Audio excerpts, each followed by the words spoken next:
389 total members 389। ठीक है, अब इसमें भी क्लासिफिकेशन था, तो आगे लिखिए, इसके आगे अगले पॉइंट में बुलेट पॉइंट बना के लिखिएगा। ब्रिटिश प्रांतों से, फ्रॉम ब्रिटिश प्रोविंसेस, ब्रिटिश प्रांतों से, फ्रॉम ब्रिटिश प्रोविंसेस। तो इसमें लिखना 292 मेंबर्स, 292 सदस्य थे। ठीक है, सर टोटल नेक्स्ट कितने बताए थे आपने? 389। जी सर। हाँ, 389 टोटल थे, इसमें से 292 ब्रिटिश प्रोविंसेस से थे। आगे लिखिए, देसी रियासतों से, from native states, from native states. तो नेटिव स्टेट से थे 93 मेंबर्स। ठीक है, नेटिव स्टेट से थे टोटल 93 मेंबर्स। और नेक्स्ट लिखिए इसमें, कमिश्नरी क्षेत्र से, फ्रॉम कमिश्नरेट,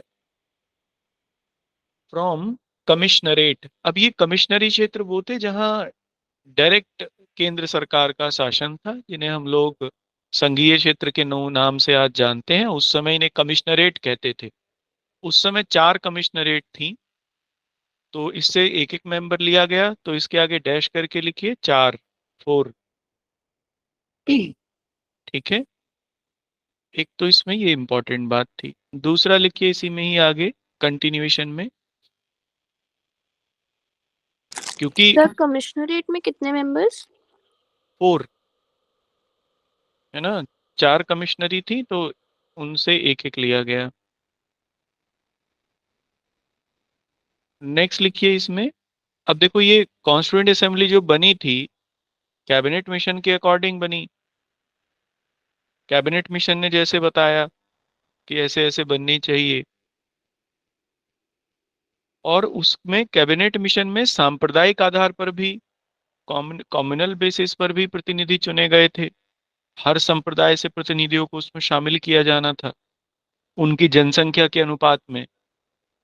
तो ऊपर वाला जो क्लासिफिकेशन है ये तो है मेंबर के बेसिस पर। अब हम लोग क्लासिफिकेशन देखते हैं संप्रदाय के बेसिस पर, है ना, कम्युनिटी के बेसिस पर। तो नेक्स्ट लिखिए इसमें, संप्रदाय के आधार पर सदस्यों की संख्या, या सांप्रदायिक आधार पर सदस्यों की संख्या, the membership on communal ground, on communal ground. पहला लिखना इसमें सामान्य, जनरल। ठीक है, जनरल को दी गई थी 213 सीटें, 213, 213। ठीक है, अब जनरल में कौन कौन थे? तो मुस्लिम और सिख को छोड़कर सभी संप्रदाय सामान्य वर्ग में माने गए। नेक्स्ट लिखिए, मुस्लिम 79 सीट्स थी, 79। और लास्ट लिखिए, सिख 4 सीटें थी, 4। ठीक है, ये तो हुआ कम्युनल बेसिस पर। अब इसी में ही एक आगे क्लासिफिकेशन देखते हैं, क्लास के आधार पर। जैसे महिलाएं, अनुसूचित जाति, अनुसूचित जनजाति, इस आधार पर हम लोग देखते हैं। तो आप नेक्स्ट लिखिए, विभिन्न वर्गों का प्रतिनिधित्व, विभिन्न वर्गों का प्रतिनिधित्व, the representation of various classes, the representation of various classes. सबसे पहले लिखना महिला सदस्य, फीमेल मेंबर्स। महिला सदस्य 15 थे, 15। नेक्स्ट अनुसूचित जाति, शेड्यूल कास्ट, 26। नेक्स्ट अनुसूचित जनजाति, शेड्यूल ट्राइब, 33, 33। ये क्लासिफिकेशन था। बाकी सब अन्य वर्गों से थे, मतलब स्वर्ण कह सकते हैं उन्हें, या जो भी आप जान, वो लोग थे। अब हम लोग दलगत स्थिति के आधार पर देखते हैं, पार्टी के आधार पर, कि किसको कितनी सीटें मिली कॉन्स्टिट्यूएंट असेंबली में। क्योंकि कुछ लोगों का ये मानना है कि जो कॉन्स्टिट्यूएंट असेंबली थी उसमें कांग्रेस का वर्चस्व था, कांग्रेस के पास ज्यादा सीटें थी। जैसे ग्रेनविल ऑस्टिन ने कहा अपनी किताब में, the corner in the Indian constitution, book का नाम है, ये पूछा गया है एक पीसीएसजे में आया है कई बार इस बुक का नाम, the Indian constitution a corner stone of a nation. ये वो किताब है। ये ग्रेनविल ऑस्टिन ने लिखी थी। तो इसमें उन्होंने एक टर्म का यूज किया कि संविधान सभा कांग्रेस थी और Congress Bharat, constituent assembly was Congress and Congress was India. ये उनका एक कोट है। किसी ने पढ़ी है ये किताब आप में से, the Indian constitution a corner stone of a nation? बहुत बढ़िया किताब है, कभी आपको मौका मिले तो जरूर पढ़ना, बहुत अच्छी बुक है। ग्रेनविल ऑस्टिन ने लिखी है। ये सबसे बड़े क्रिटिक थे इंडियन कॉन्स्टिट्यूशन के। इन्होंने घोषणा की थी जब इंडियन कॉन्स्टिट्यूशन बना 1950s में, कि भारत का संविधान चलेगा नहीं है ज्यादा दिन, फेल हो जाएगा। फिर बाद में जब वो संविधान बन गया, लागू हो गया, तब इन्होंने ये किताब लिखी 1967 में शायद, जहां तक मुझे याद आ रहा है। और इसमें फिर उन्होंने इतनी तारीफ की है इंडियन पॉलिटिकल सिस्टम की और कॉन्स्टिट्यूशन की, खूब जमकर तारीफ की उसकी, क्योंकि अब वो वर्किंग में था। बहुत अच्छी किताब है, आप देख। नेक्स्ट लिखिए, अच्छा इसमें, नेक्स्ट इसमें लिखिए दलगत आधार पर, दलगत आधार पर संविधान सभा की स्थिति। दलगत आधार पर संविधान सभा की स्थिति, the status of constituent assembly, the status of constituent assembly on the basis of party, on the basis of parties लिखिए, बल्कि पार्टी तो एक ही होगी, पार्टीज। तो इसमें सबसे पहले लिखना कांग्रेस। कांग्रेस के 208 मेंबर थे, इसमें से 389 में से 208 मेंबर कांग्रेस के। नेक्स्ट मुस्लिम लीग, मुस्लिम लीग के 73 मेंबर्स थे।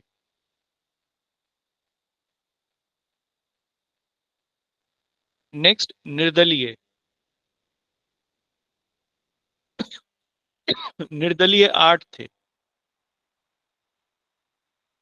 ठीक है, निर्दलीय को क्या कहेंगे, इंडिपेंडेंट अंग्रेजी में। तो ये 8 लोग थे जो चुने गए। जैसे डॉक्टर अंबेडकर भी, पहले तो वो इंडिपेंडेंट चुने गए थे, लेकिन बाद में कांग्रेस के टिकट पर वो चुने गए।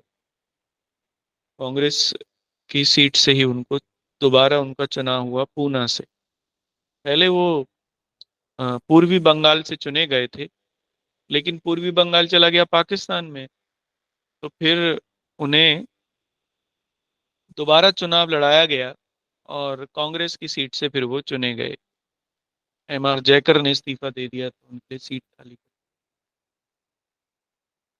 तो एक पॉइंट हुआ हमारा ये। दूसरा, इसमें आप लिखिए कुछ इंपॉर्टेंट चीजें और हैं, जैसे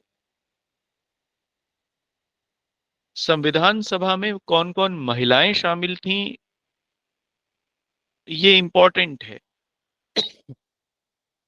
कभी कभी पूछ लिया गया है इसमें से भी क्वेश्चन, और ये बड़ा रेयर भी है। ये आपको कहीं फैक्ट मिलेंगे नहीं कि संविधान सभाओं में महिलाओं की संख्या तो मिल जाएगी कि 15 थी, लेकिन वो 15 कौन थी, उनके नाम।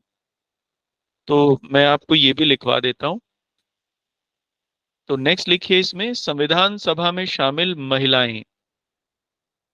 The woman in constituent assembly. ठीक है। पहली लिखना सुचेता कृपलानी। सुचेता कृपलानी। शायद ये गवर्नर थी, यहाँ की नहीं, दिल्ली की थी शायद ये। दिल्ली का इन्हें गवर्नर या लेफ्टिनेंट गवर्नर बनाया गया था, जहाँ तक मुझे याद आ रहा है। उत्तर प्रदेश से थी, उत्तर प्रदेश से चुनी गई थी। नेक्स्ट लिखिए विजय लक्ष्मी पंडित। विजय लक्ष्मी पंडित जवाहरलाल नेहरू की ये सिस्टर थी, और बहुत विद्वान महिला थी। आईएफएस थी, इंडियन फॉरेन सर्विस से थी। बाद में इन्होंने भारत का रिप्रेजेंटेशन भी किया यूएन में, यूनाइटेड नेशंस में। फर्स्ट रिप्रेजेंटेटिव थी इंडिया की, परमानेंट रिप्रेजेंटेटिव थी विजय लक्ष्मी पंडित। ये भी उत्तर प्रदेश से थी, अ, इलाहाबाद से ही। नेक्स्ट लिखिए, अब ये ऊपर वाली जो दोनों हैं ये पूछी गई एग्जाम में। नेक्स्ट लिखिए पूर्णिमा बनर्जी। पूर्णिमा बनर्जी, ये भी उत्तर प्रदेश से थी। नेक्स्ट कमला चौधरी। कमला चौधरी उत्तर प्रदेश। नेक्स्ट बेगम एजाइज रसूल। बेगम एजाइज रसूल ये भी उत्तर प्रदेश से चुनी गई थी।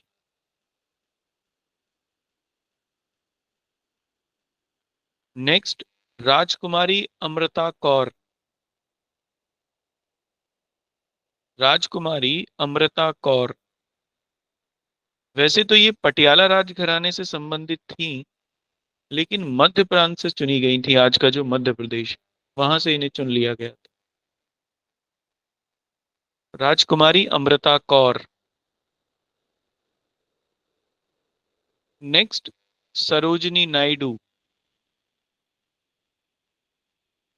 ये बिहार से चुनी गई थी।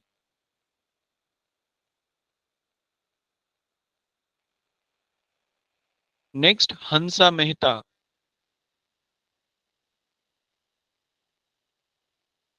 हंसा मेहता, ये बॉम्बे से।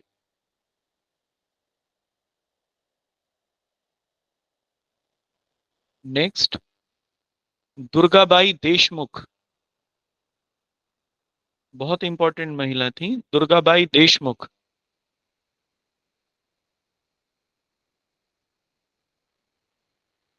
ये मद्रास से चुनी गई थी।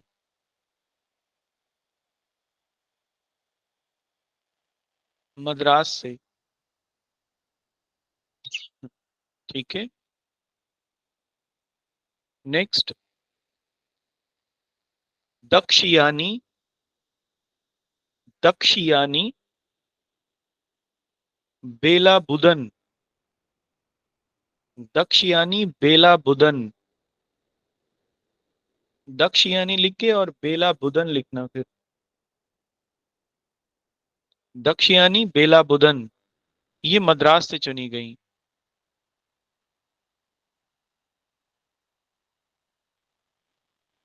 नेक्स्ट, अम्मू स्वामीनाथन। अम्मू स्वामीनाथन। अम्मू स्वामीनाथन मद्रास से चुनी गई।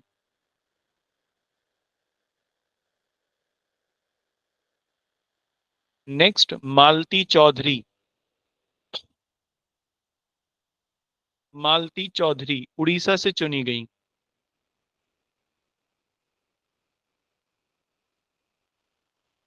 नेक्स्ट, रेणुका राय। रेणुका राय पश्चिम बंगाल से।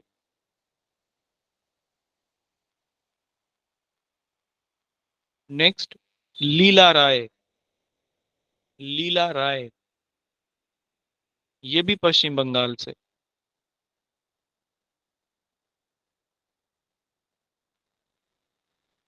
और लास्ट है इसमें एनी मस्करीनी। एनी मस्करीनी, ANY, और मस्करीनी, MUSCRINI,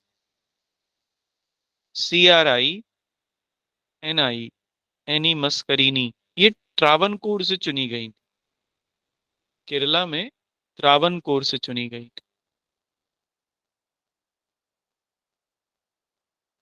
ठीक है ना। एक्चुअली त्रावणकोर में अंग्रेज आए दक्षिण भारत में। काफी लोग, काफी जनसंख्या में, मतलब काफी जनसंख्या में क्या, संख्या में भी अभी भी वहाँ साउथ इंडिया में और बंगाल में भी एंग्लो इंडियंस कम्युनिटी के लोग रहते हैं। और एनी मस्करीनी एंग्लो इंडियन कम्युनिटी को ही रिप्रेजेंट कर रही थी। और देखो, बड़ी अजीब बात है कि सरकार ने एंग्लो इंडियन कम्युनिटी का जो रिप्रेजेंटेशन था वही खत्म कर दिया पार्लियामेंट में। और उनका कहना ये है इसमें कि एंग्लो इंडियन कम्युनिटी के लोग ही नहीं बचे हैं भारत में। जबकि, और देखो, ये जनगणना नहीं करा रहे हैं, ये बात ये कह रहे हैं विदाउट एनी फैक्ट। क्योंकि ये बात तो तभी पता चलेगी जब जनगणना हो। लेकिन वो नहीं करा रहे हैं, इस बजट में भी जनगणना के लिए कुछ नहीं है। 1,000 करोड़ रुपए के आसपास दिया है, जनगणना से संबंधित इसमें कुछ नहीं है।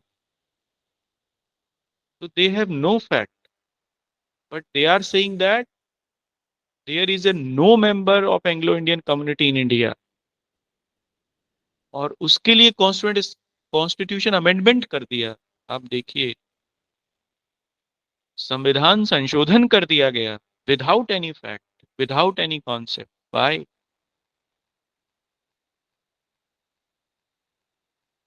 यही होता है। चलिए, नेक्स्ट लिखिए इसमें अगले पॉइंट से। ये संविधान सभा में जो महिलाएं थी ये हमारी कंप्लीट हो गई इसमें।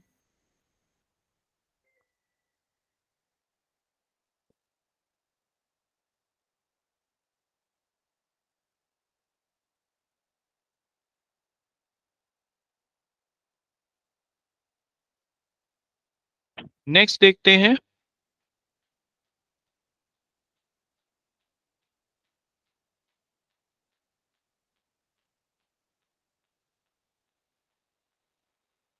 नेक्स्ट आप लिखना इसमें। देखो, इंटरिम गवर्नमेंट भी बनी। इंटरिम गवर्नमेंट के कौन कौन मेंबर थे एक बार ये भी देख लेते हैं, इससे संबंधित भी कुछ फैक्ट आ जाता है कभी कभी। तो आप इसमें लिखना अगले पॉइंट में, अंतरिम मंत्रिमंडल के सदस्य। अंतरिम मंत्रिमंडल के सदस्य, the members of interim government. ठीक है, members of interim government.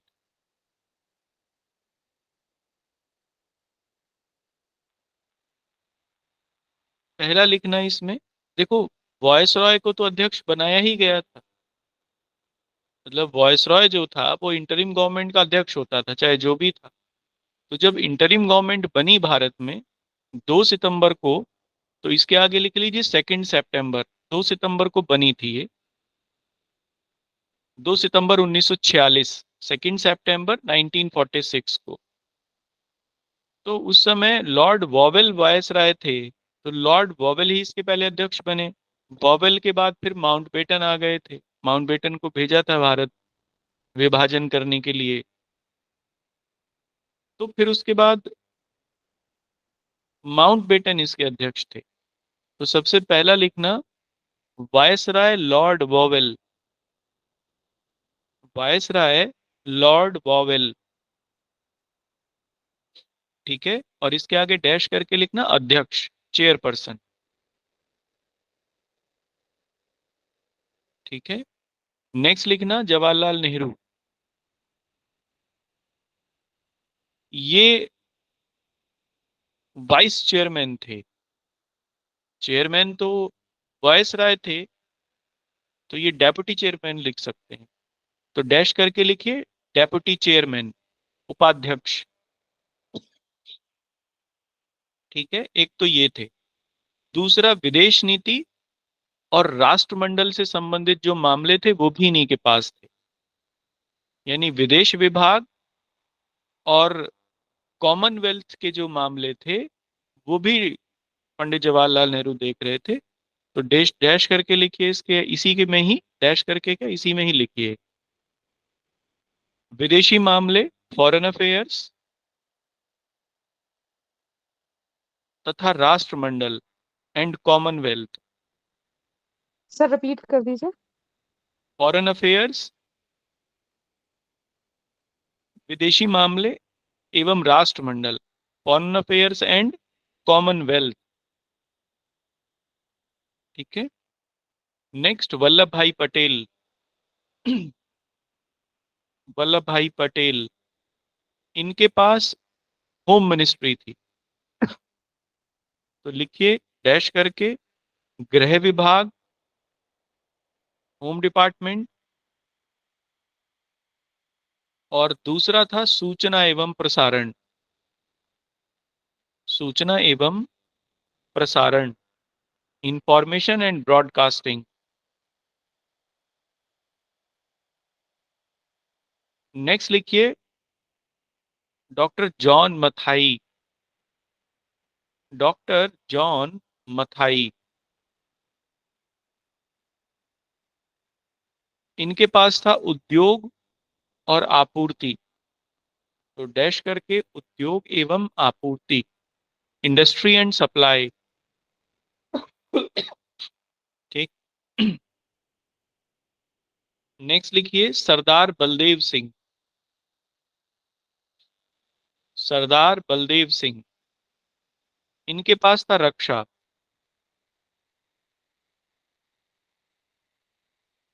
Next C Rajagopalachari,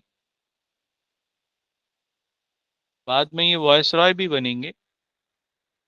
sir सरदार बलदेव सिंह का क्या था? रक्षा, डिफेंस, ये पूछा गया है एग्जाम में, डिफेंस किसके पास थी? सरदार बलदेव सिंह के पास। नेक्स्ट सी राजगोपालाचारी, इनके पास था शिक्षा, एजुकेशन।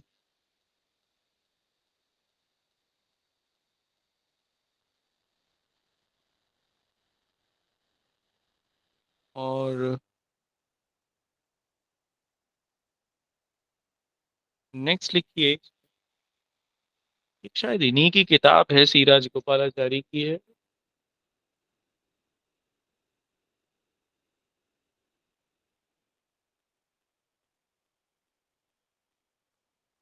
शायद सर्वपल्ली राधाकृष्णन की है वो, राजगोपालाचारी की नहीं। दर्शन के ऊपर इनकी बहुत बढ़िया किताब आती, मतलब मैं थोड़ा कंफ्यूज हूँ, या तो सी राजगोपालाचारी की है या नहीं, राधा कृष्णन की ही है, इनकी नहीं। इन्होंने मॉडर्न फिलॉसफी के ऊपर बहुत बढ़िया लिखा है शायद राधा कृष्णन। चलिए, सिराज गोपालाचारी एजुकेशन। नेक्स्ट लिखिए होमी भाभा। होमी भाभा, HOMI, होमी भाभा।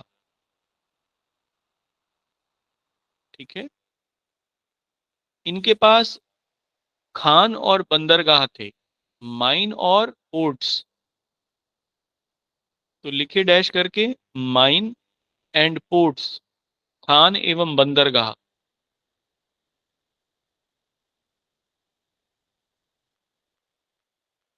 नेक्स्ट लिखिए राजेंद्र प्रसाद। ये पूछा गया है एग्जाम में, आईएएस में भी आया है। राजेंद्र प्रसाद, इनके पास खाद्य एवं कृषि था। खाद्य एवं कृषि, फूड एंड एग्रीकल्चर।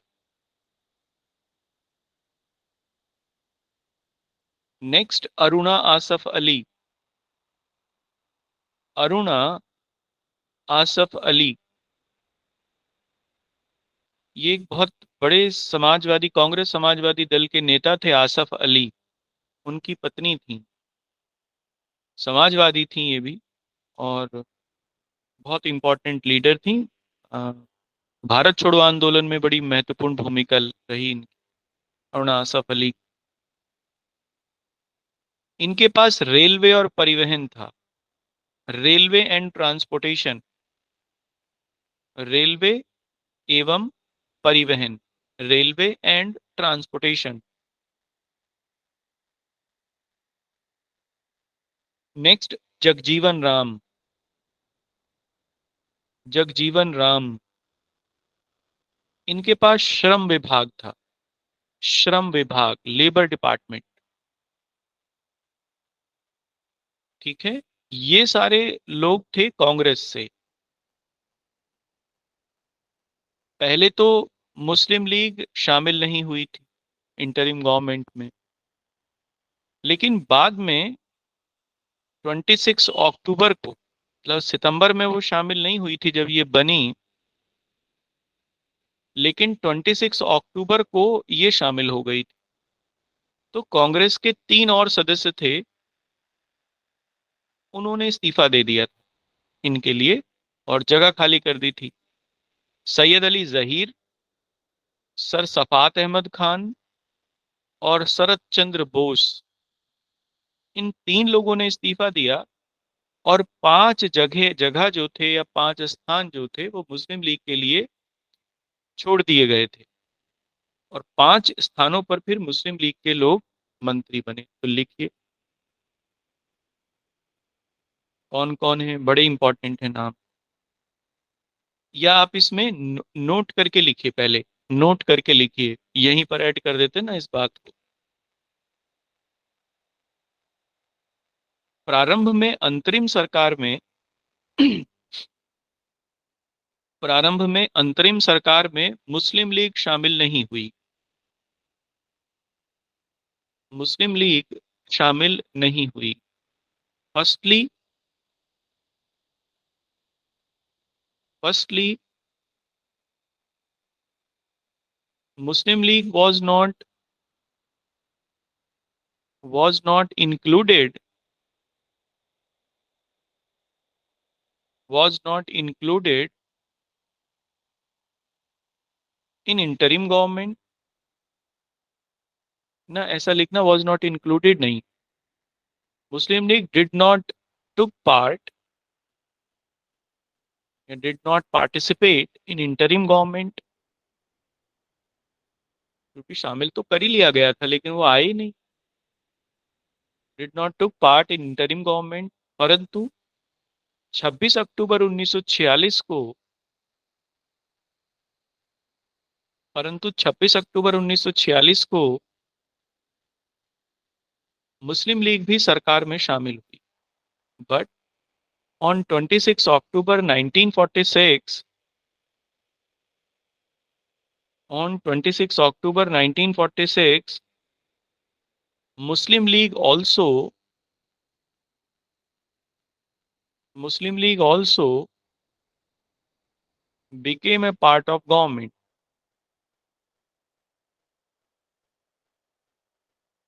इसी समय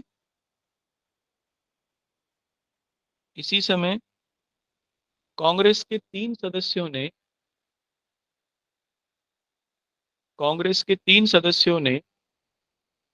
इस्तीफा दिया, अंतरिम सरकार से इस्तीफा दिया।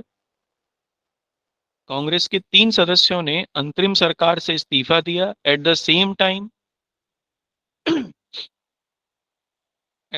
Time three members of Congress resigned from interim government। कौन कौन थे, नाम लिख लीजिए। सैयद अली जहीर। अब देखो बड़ी इंपॉर्टेंट बात है, ये मुस्लिम थे और कांग्रेस में थे, और आप देखोगे कुछ हिंदू मुस्लिम लीग में थे। तो ये लोग कहते हैं, लोग क्या, आपको भी आज तक यही पता होगा। ये बड़ा खतरनाक स्थिति है आप लोगों के साथ में, मतलब हम लोगों के साथ में भी थी, ये जनरेशन के साथ में ही है आने वाली। हम सब लोगों को ये बताया गया और खास तौर पर अभी पीछे कुछ दिनों, मतलब जो ये हमारी वाली जनरेशन है, कि पाकिस्तान का और भारत का बंटवारा धर्म के नाम पर हुआ। आपको यही पता है, धार्मिक आधार पर बंटवारा हुआ। लेकिन ऐसा बिल्कुल नहीं था, ये सरासर झूठ है, ये कोरा झूठ है, ये एक दुष्प्रचार है जो सामान्यतः लोग करते हैं वोट लेने के लिए। और देखो ये दुष्प्रचार कितना है कि आप लोगों को आज तक यही पता है, आपके दिमाग में इसको इतना भर दिया गया कि किसी ने इसको काउंटर करने की ना तो कोशिश कभी कोई करता है, ना करेगा, और ना ही जांचने की कोशिश करेगा, अरे कि ये सही भी है या कुछ और भी था इसमें, कोई कोशिश नहीं करेगा। लेकिन मैं ये चाहता हूं कि आप इस चीज को, सच्चाई को माने आप, और जो सच है उसी को लोगों के सामने भी रखें। कभी कोई बात हो, जब तक आप खुद सच को नहीं जानोगे तो सच कहोगे कैसे। और सच कहना आज के समय में बहुत ज्यादा जरूरी है, क्योंकि इस समय झूठ का बोलबाला है चारों तरफ। तो जब झूठ के बादल घिरे हुए हो ना, तो सच की रोशनी बहुत जरूरी होती है उस समय। ये था ही नहीं, धर्म के नाम पे बंटवारा नहीं था।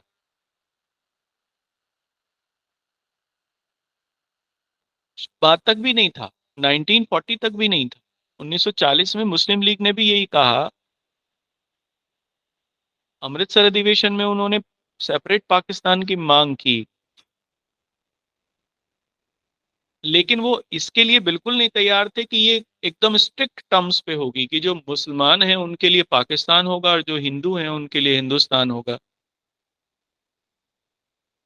उन्होंने ये कहा कि दो राष्ट्र होंगे, एक पाकिस्तान होगा, एक हिंदुस्तान होगा। जो हिंदू बाहुल्य क्षेत्र है, हिंदू बाहुल्य माने जहां पर हिंदुओं की संख्या ज्यादा है, वो एरिया तो होंगे हिंदुस्तान में, और जहां मुस्लिम ज्यादा हैं वो एरिया होंगे पाकिस्तान में। अब ज्यादा का मतलब ये नहीं था कि वहां हिंदू नहीं हो सकते हैं या हिंदुस्तान में मुस्लिम नहीं हो सकते हैं, और इसी आधार पर बंटवारा हुआ। इसीलिए मुस्लिम लीग में कई लोग ऐसे थे, या कई, जोगेंद्र नाथ मंडल जिनका मैं आपको उस दिन नाम बता रहा था, वो मुस्लिम लीग के सदस्य थे और बहुत बड़े नेता रहे, बाद में भी बहुत बड़े नेता रहे, पाकिस्तान की कॉन्स्टिट्यूंट असेंबली के सदस्य थे। बाद में पाकिस्तान का जब संविधान लिखा गया तो उसमें उनकी बड़ी अहम भूमिका रही। आज भी उनके परिवार के लोग आज भी पाकिस्तान की पार्लियामेंट में बड़ा इंपॉर्टेंट रोल प्ले करते हैं। तो ये सब था उसमें ही। तो देखो तीनों सदस्यों के नाम लिखो। परिषद के तीन सदस्य कौन थे? सैयद अली जहीर, दूसरा सर सफात अहमद, सर सफात अहमद। और तीसरा शरत चंद्र बोस, शरत चंद्र बोस। ये तीन लोग थे, इन्होंने इस्तीफा दे दिया जिससे कि मुस्लिम लीग के प्रतिनिधि शामिल हो सकें या मुस्लिम लीग के प्रतिनिधियों को शामिल किया जा सके। सर अब सेकंड आगे नाम बता दीजिए। सफात, सर सफात अहमद खान, या सफात अहमद भी लिख सकते हैं। Sir Safat, SAFAT, Safat Ahmad Khan. ठीक है, अब लिखिए जी आगे। सर। हम्म, सर एक बार थर्ड भी रिपीट कर दीजिए। थर्ड है शरत चंद्र बोस, शरत चंद्र बोस। ठीक है, नेक्स्ट लिखिए इसमें कंटिन्यूएशन में, अंतरिम सरकार में शामिल, अंतरिम सरकार में शामिल मुस्लिम लीग के सदस्य, the members of Muslim league in interim government. कौन कौन थे? लियाकत अली खान, ये सबसे इंपॉर्टेंट नेता थे, डेप्यूटी थे, मोहम्मद अली जिन्ना के बहुत नजदीक थे। तो लियाकत अली खान को लिया गया उसमें। और अच्छा, ये लिबरल भी थे, लियाकत अली खान लिबरल व्यक्ति थे, कांग्रेस के बहुत सारे लोगों से इनकी खूब पटती थी। लियाकत अली खान, इनके पास था फाइनेंस, वित्त। अब आप समझो, क्या कोई प्रधानमंत्री वित्त विभाग किसे देगा? देखो, हर चीज फाइनेंस के ऊपर डिपेंड करती है, देश फाइनेंस के ऊपर ही चलेगा। फाइनेंस मिनिस्ट्री सबसे इंपॉर्टेंट मिनिस्ट्री मानी जाती है आफ्टर होम। तो वो मुस्लिम लीग को दी गई। That was the piousness of Congress, जिनको ये आजकल बहुत गाली देते हैं कुछ लोग, उनके बराबर में भी खड़े होने लायक नहीं है ये। उनके तो बराबर में भी अगर कोई खड़ा हो तो वो बहुत बड़ी बात है, क्योंकि वो जिस कद के नेता थे, जिस मेचोरिटी के वो लोग थे, वो बहुत कम देखने को मिलती है, दुनिया के इतिहासों में देखने को नहीं मिलती अगर आप पढ़ेंगे तो। लियाकत अली खान। नेक्स्ट लिखिए, आई चुंदरीगर, आई चुंदरीगर। इनके पास वाणिज्य था, कॉमर्स था, ट्रेड और कॉमर्स इनके पास था, मतलब कॉमर्स इनके पास था, वाणिज्य। ठीक है, कॉमर्स लिख। नेक्स्ट लिखिए, अब्दुल रब निस्तार, अब्दुल रब निस्तार। इनको संचार दिया गया, कम्युनिकेशन दिया गया। तो नेक्स्ट लिखिए, संचार या कम्युनिकेशन।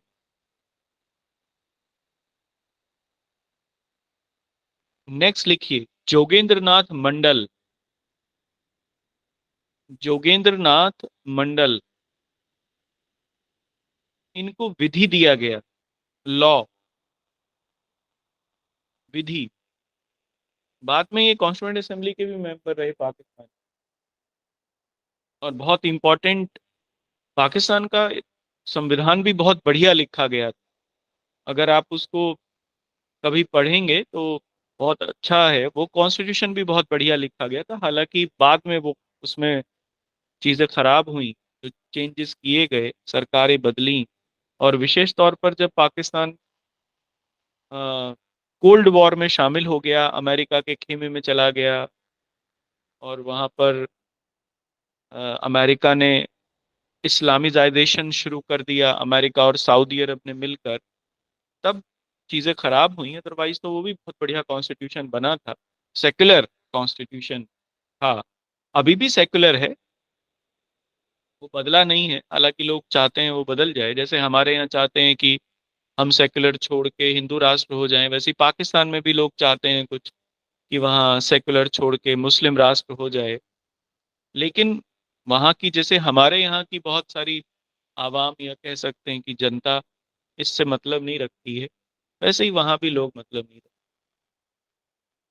नेक्स्ट लिखिए, लास्ट है ये, गजनफर अली खान। Ghazanfar Ali Khan, GAZAN, GAZANFAR, Ghazanfar Ali Khan. इनको स्वास्थ्य दिया गया, हेल्थ। ठीक है। अब देखो, आपको इसमें याद क्या करना है, तो याद क्या रखना है। एक तो जोगेंद्र नाथ मंडल का याद रखिए, क्योंकि ये पाकिस्तान की कॉन्स्टिट्यूंट असेंबली के बहुत बड़े नेता थे बाद में, और यहाँ भी इनको विधि दिया गया था। इनके बाद जब पाकिस्तान बन गया, तब फिर इनका डिपार्टमेंट डॉक्टर अंबेडकर को दिया गया। तो आप समझिए कि डॉक्टर अंबेडकर ने जिसकी जगह ली होगी, वो आदमी कितना होशियार हो। तो एक तो योगेंद्र नाथ मंडल, दूसरा लियाकत अली खान, ये भी इम्पोर्टेंट है, और बाकी फिर ऊपर के दो तीन, सरदार बलदेव सिंह, जॉन मथाई, होमी भाभा, इनके बारे में पूछा गया है एग्जाम्स। तो सर ये लियाकत अली को क्या दिया गया था? फाइनेंस, वित्त दिया गया था। बाद में इन्होंने क्या किया, इन्हीं की वजह से फिर, क्योंकि मुस्लिम लीग इसलिए सरकार में शामिल नहीं हुई थी कि वो काम करने दी, शामिल इसलिए हुई कि इसमें लड़ाई झगड़े रहे। इसलिए डॉक्टर अंबेडकर ने कहा भी था, अब काम करने के लिए फाइनेंस की जरूरत थी, लियाकत अली खान जारी नहीं करते थे पैसा, बहुत बहस होती थी उसको लेकर। तो डॉक्टर अंबेडकर ने कहा, फिर ये कॉन्स्टिट्यूंट असेंबली में भी कहा, कि इंटरिम गवर्नमेंट एक देश की सरकार है जिसे दो राष्ट्र चला रहे हैं। Interim government is a government of a country which was running by two nation. तो अब ये हो ही गया था कि भाई, अब कुछ हो ही नहीं सकता, पाकिस्तान बनेगा ही, मतलब कोशिश बात तक की गई, लेकिन वही तक कि अब कुछ हो ही नहीं पाया, तो फिर वो बना। ये हमारा इसमें कंप्लीट हो गया कॉन्स्टिट्यूंट असेंबली का। अब इसमें अगला हेडिंग आप लिखना, देखो मैं इसमें अब कुछ और चीज तो इसमें नहीं ऐड कराऊंगा, जैसे इंडियन इंडिपेंडेंस एक्ट 1947, हालांकि वो आता है, क्योंकि कॉन्स्टिट्यूशन कॉन्स्टिट्यूशन डेवलपमेंट से इसका कोई मतलब नहीं है, ये हिस्ट्री का विषय है। तो अगर आप चाहो तो मैं इसको यहाँ लिखवा दूं, और मतलब आपको इसको करा दूं, और अगर आप ना चाहो तो हिस्ट्री में तो ये होगा ही। भारतीय स्वतंत्रता अधिनियम, इंडियन इंडिपेंडेंस एक्ट 1947। बताओ। सर करा दीजिए यहीं पे। अच्छा, चलो ठीक है, तो फिर आप इससे पहले ये लिखिए।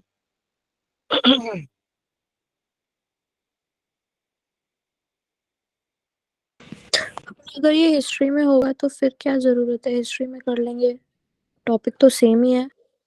हाँ, टॉपिक सेम होगा, कॉन्स्टिट्यूशन डेवलपमेंट में अ, लेकिन इसको कर लेते हैं, क्योंकि मैं समझता हूँ कि जब अब एक सर सीक्वेंस कॉन्सेप्ट, में रहेगा ना यहाँ पे, नहीं तो फिर वो सर वो हो जाएगा ना, एक मिस हो जाएगा यहाँ पे। कॉन्सेप्ट एक कॉन्सेप्ट जब बन रही है इसकी, कि जी सर। डिवीजन कैसे हुआ, क्या कैसे सरकारें बन रही थी, तो फिर वो कॉन्स्टिट्यूशन डेवलपमेंट में वो बीच का ये मिस रहेगा, जहां तक मुझे लगता है। तो आप इसमें कर लीजिए इसे भी, इंडियन इंडिपेंडेंस एक्ट को। तो आप इसमें हेडिंग डाल लेना, माउंटबेटन योजना, माउंटबेटन योजना, माउंटबेटन प्लान, माउंटबेटन योजना एवं भारतीय स्वतंत्रता अधिनियम,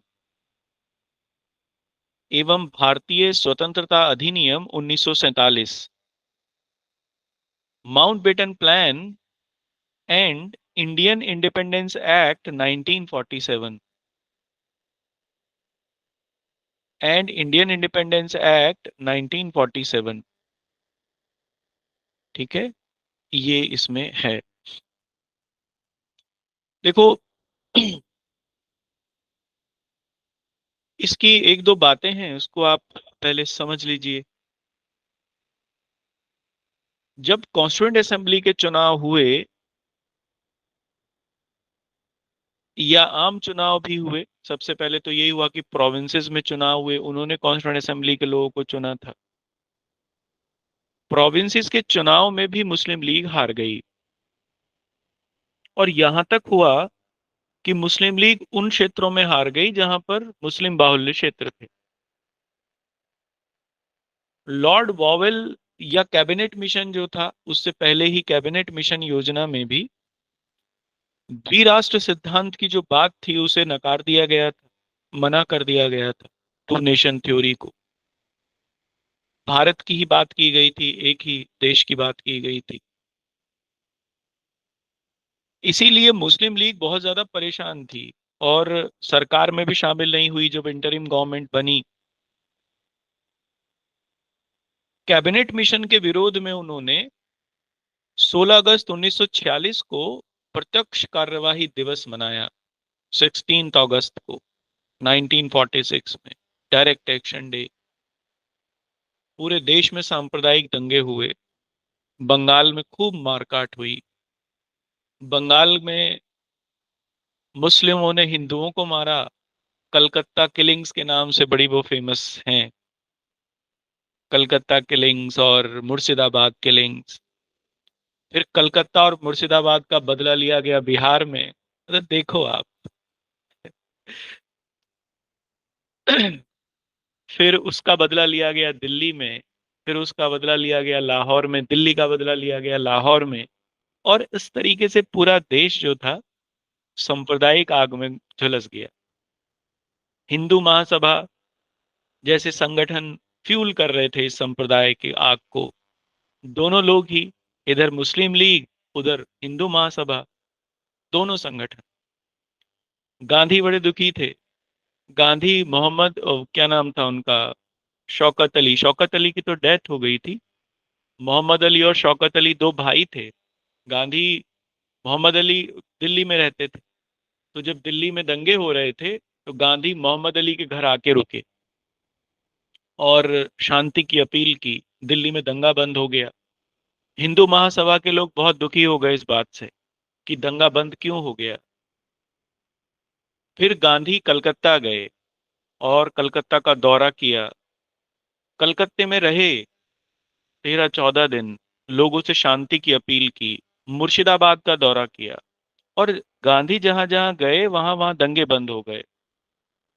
अब इससे मुस्लिम लीग को भी बड़ी परेशानी हुई और इससे हिंदू महासभा को भी बड़ी परेशानी हुई, क्योंकि इन दोनों के जो विचार थे, विचारधाराएं थी, वो दंगे में ही थी, वही बंद हो गया था। बाद में यहीं से खटास की स्थिति बनी और गांधी को बाद में इसी वजह से उनकी हत्या भी हुई, गांधी की। क्योंकि लोग चाहते नहीं थे कि ये जो वैर भाव है ये समाप्त हो, ये बना रहे, यही लोग शुरुआत से ही चाहते थे और आज तक भी वैसा ही चाहते हैं।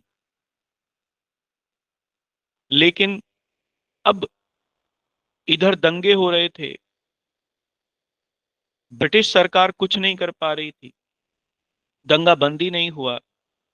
इसलिए 20 फरवरी 1947 को हाउस ऑफ कॉमन्स में जो ब्रिटिश प्रधानमंत्री थे एटली, उन्होंने घोषणा की, ये एटली डिक्लेरेशन के नाम से जानी जाती है, कि 30 जून 1948 से पहले पहले, 13 जून 1948 से पहले पहले हम भारत को स्वतंत्र कर देंगे हर हालत में। और इसके लिए फिर उन्होंने लॉर्ड माउंटबेटन को भेजा, जो कि उस समय जो किंग थे उनके चचेरे भाई थे, उनको वायसराय बना के भेजा। लॉर्ड माउंटबेटन किंग के चचेरे भाई थे, क्योंकि किसी भी, अब भारत को स्वतंत्र करना था, विभाजन भी करना था, मतलब जो भी था वो करना था, तो इसके लिए किसी अथॉरिटेटिव पर्सन को भेजा जाता तो इनको भेजा गया क्योंकि राज परिवार से थे।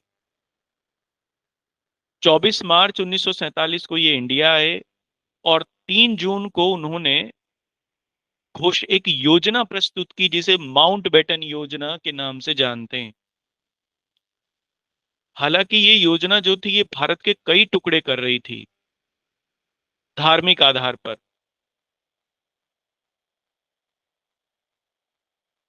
इसको कांग्रेस ने भी स्वीकार नहीं किया और इसे मुस्लिम लीग ने भी स्वीकार नहीं किया। बाद में फिर ये अस्वीकृत हुई। जून 1947 में फिर से बैठक हुई दिल्ली में, और 14 जून को, और इसमें भारत के विभाजन का जो प्रस्ताव है वो पास रखा गया, जिसे पास कर दिया गया। जो विभाजन का प्रस्ताव था उसे मौलाना अबुल कलाम आजाद, सरदार वल्लभ भाई पटेल, नहीं, गोविंद वल्लभ पंत ने इसको प्रस्तुत किया था। गोविंद वल्लभ पंत ने इसे प्रस्तुत किया और मौलाना अबुल कलाम आजाद, सरदार पटेल और जवाहरलाल नेहरू ने इसका समर्थन किया। कुछ लोगों ने इसका विरोध किया था। उनमें डॉक्टर सैफुद्दीन किचलू जो कि पंजाब से थे, पुरुषोत्तम दास टंडन, मौलाना हफीजुर रहमान, खान अब्दुल गफ्फार खान, इन लोगों ने इसका विरोध किया था, इस विभाजन के प्रस्ताव का। क्योंकि इन लोगों का ये मानना था कि हम लोग संप्रदायवाद के आगे झुक गए हैं, हम संप्रदायवाद को जगह दे रहे हैं पाकिस्तान के विभाजन का प्रस्ताव को स्वीकार करके। अगर कांग्रेस स्वीकार ना करती तो विभाजन नहीं होता। हाँ, ये जरूर था कि परेशानी बढ़ती, लेकिन विभाजन नहीं होता, ये जरूर था, क्योंकि बिना कांग्रेस के तो नहीं हो सकता था। हाँ, पर ये था कि पता नहीं सिचुएशन शायद बहुत खराब हो जाती, क्योंकि अंग्रेज तो जाने के लिए तैयार थे, उन्होंने तो अल्टीमेटम दे दिया था, बहुत जल्दी में थे, भारत संभल ही नहीं रहा था अब उनसे। शायद बहुत सोच समझ कर निर्णय लिया गया होगा, खैर जो भी था। और इसी क्रम में जो योजना थी, माउंटबेटन ने वो योजना प्रस्तुत की और उस योजना को लागू करने के लिए भारतीय स्वतंत्रता अधिनियम 1947 पारित किया गया। इसको दोनों ने ही स्वीकार कर लिया, मुस्लिम लीग ने भी और कांग्रेस ने भी, और फिर यहां से भारत का विभाजन हो। ठीक है, इसके कुछ पॉइंट्स हैं बस इंडियन इंडिपेंडेंस एक्ट के, इसको हम लोग देख लेंगे, इसको अगली क्लास में देखेंगे, लेकिन यहाँ तक रखते हैं। कोई क्वेरी है किसी की तो आप पूछ।